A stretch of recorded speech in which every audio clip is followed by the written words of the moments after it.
over. Victory!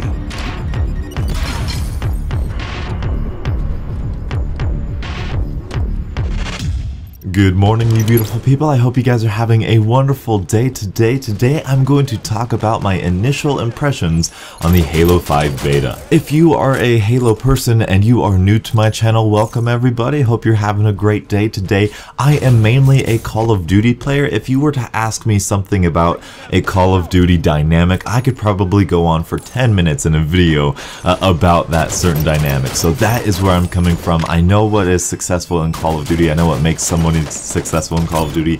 I know a little bit about what makes somebody successful in Halo, but I'm still learning. I'm still trying to adjust my playstyle, you know, trying to get that right mentality going. So that's where I'm coming from. I have never played any online multiplayer of Halo except for when I first got Xbox Live. I played a little bit of Halo 3, and just recently I've been diving into the Master Chief Collection when I have time to deal with that matchmaking. It's not so bad for me. I can wait like a minute or two before I get in the game, so I'm pretty patient with it. But anyway, let's get on to Halo 5. Because I want to end this video on a high note, I want to talk about the negatives first. I don't have any negative feelings towards this game. Well, kind of, but I want to end on a high note, so let's start with the negatives first. The first thing that is negative is, ironically, the kill cams. As a Call of Duty player, I love kill cams. I think they really just give people something, a tool to use to learn the game better. I want people to know how to play the game well. I want the game to be competitive.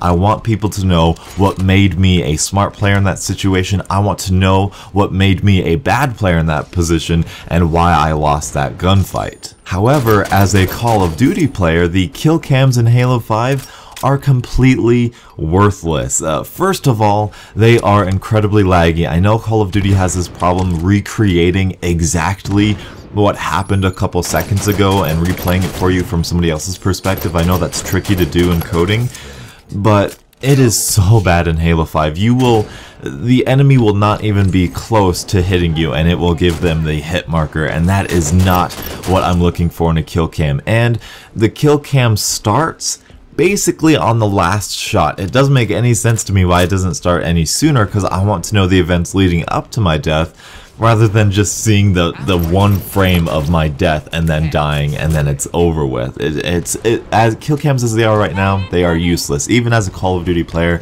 kill cams are useless to me right now because I don't see what actually happened and I don't gain any new information. Another thing on the bad side, and this could completely be my fault, this could be my Halo inexperience, but this game sometimes feels completely inconsistent. Sometimes I will just get wrecked by somebody with a submachine gun or an assault rifle. They will kill me almost like it's Call of Duty. But when I use the submachine gun and when I use the assault rifle and I, aim down sights or, whatever, I don't get that. It takes me a long time to kill somebody, and it's not like I'm a bad first-person shooter player. My aim's on them. I'm aiming for their head. I'm aiming for their upper chest and all that kind of stuff. I'm dashing. I'm jumping around, or at least doing the best I can to do that. And it's just so inconsistent for me, and I think that's probably just me because I'm not a Halo player, and the time to kill is longer, so there's a little bit of randomness in my own personal mind, and that could be something with me. Or it could be something to where you veteran Halo players are like, no, that's really inconsistent, it's laggy or whatever. I can't tell you, I'm not experienced enough to say that, but that is going to be something that's heavily inconsistent for me. And that kind of leads into my last negative point, is the new game mode. It's Search and Destroy for you Call of Duty player. I forget what it's called for the Halo, what they call that. It's just Search and Destroy. 6 rounds, 5 rounds, best of 5, elimination, 1 life, and the arena you play in is super cool. I think it's randomly generated every game, and it looks super cool. The weapons are nice, but I think you don't have an overshield in that game mode. I think that's what it is. I think that's where the inconsistency is.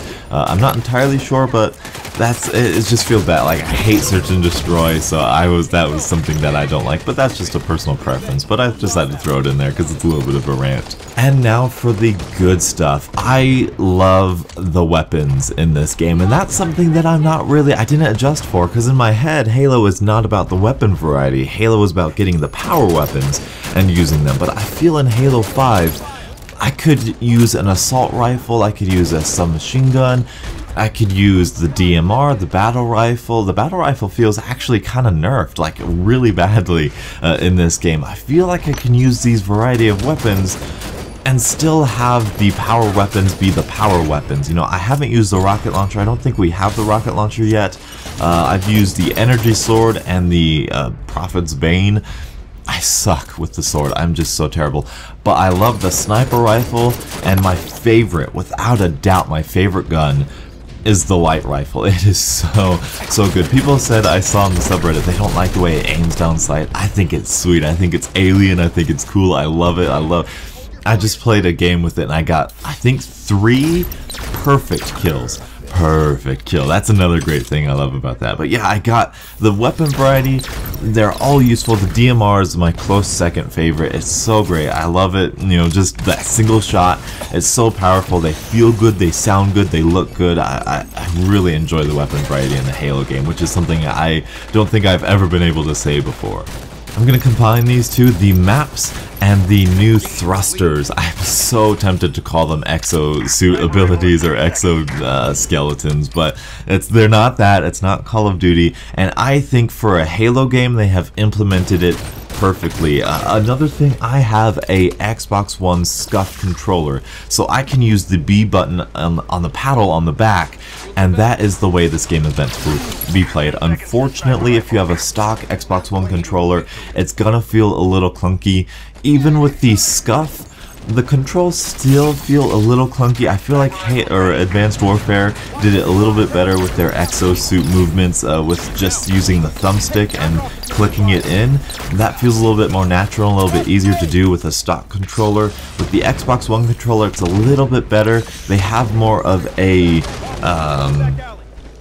Call of Duty style to their control scheme, which it's not really a positive or a negative, but I will throw it in the positive because it's kind of more universal. You know, you use the left trigger to aim down sights or smart scope, and then you use the right trigger to shoot, left bumper to grenade, all that kind of stuff. And so the good thing about the thrusters, I was gonna say, I think they implemented it well. You know, that you can't double jump, you can't be all crazy and whatever. It's just a little boost, just something a little bit to get you around the corner a little bit faster, just to get you across the map a little bit faster. It adds a little bit more quickness to the game, which I know some Halo purists are kind of against, you know, but it does give the bad players something else to misuse, if you look at it that way. It kind of greatens the skill gap, I guess you could say.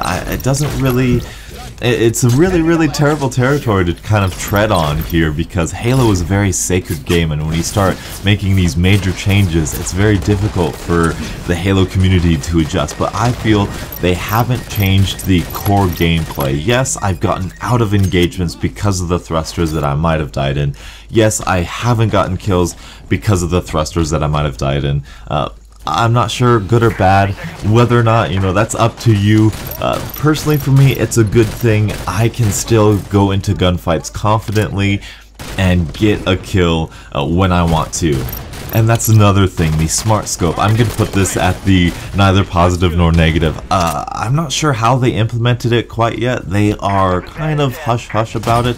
They have came out and said it doesn't matter. You know, it's just a different scope. It's just a different perspective. Your hipfire, it does not increase damage or tighten the hipfire spread, but testing has shown that it has increased hipfire spread. I'm not entirely sure who to believe, but if it doesn't affect hipfire spread, if it doesn't affect your reticle, then I think it's fine. I think it's just a little bit more natural. It doesn't really change anything, but it kind of makes it flow a little bit better. It makes it a little bit more fluid. Although I will say, it is really weird aiming down sights with a sniper rifle. It's weird because I'm a Call of Duty player, but I'm so used to using the sniper rifle and just clicking it in. I don't know why, it's like a comfort thing, but it's definitely weird. It takes a little bit of getting used to if you're a Halo player, but as a Call of Duty player, I think I can't see anything wrong with it. It's still Halo, you still get the same effect, but it's just a little bit different.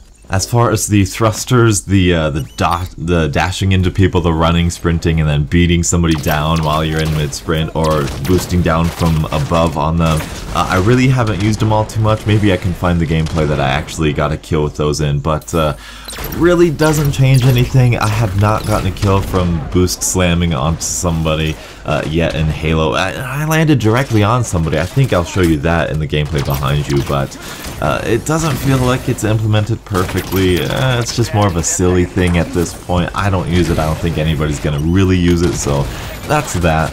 So to end this off, I am going to say, as a Call of Duty player, this Halo 5 beta still feels like a Halo game. It could be because I'm completely new to Halo and I'm jumping right into this and I'm not a Halo purist, but it still feels like the core fundamentals of Halo are in place. Accuracy, teammates, guns, grenades, melee, although there's been less melee, probably because of the thrusters, but you know, it's still in there. The grenade play is still big, the gun play, the accuracy is still huge. Sticking next to your teammates is essential for victory. I think this is a true, genuine Halo game.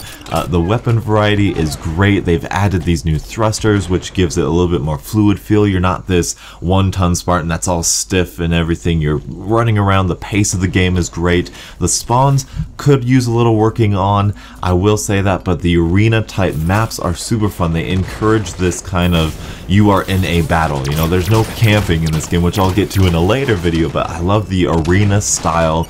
You know, it's me and my 3 teammates and you and your 3 teammates, and we're gonna battle it out, and it's a very good feeling game. I enjoy it. I think I might get Halo 5 because of the multiplayer as well as the single player, which is something I've never been able to say before. So that's my thought on Halo 5. What are your guys' thoughts? What did I completely forget to talk about?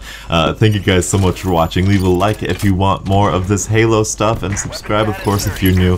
And until the next absolutely beautiful Halo morning, I'll catch up with you guys later. And as always, have a great day. Perfect. Killing frenzy. Hard target.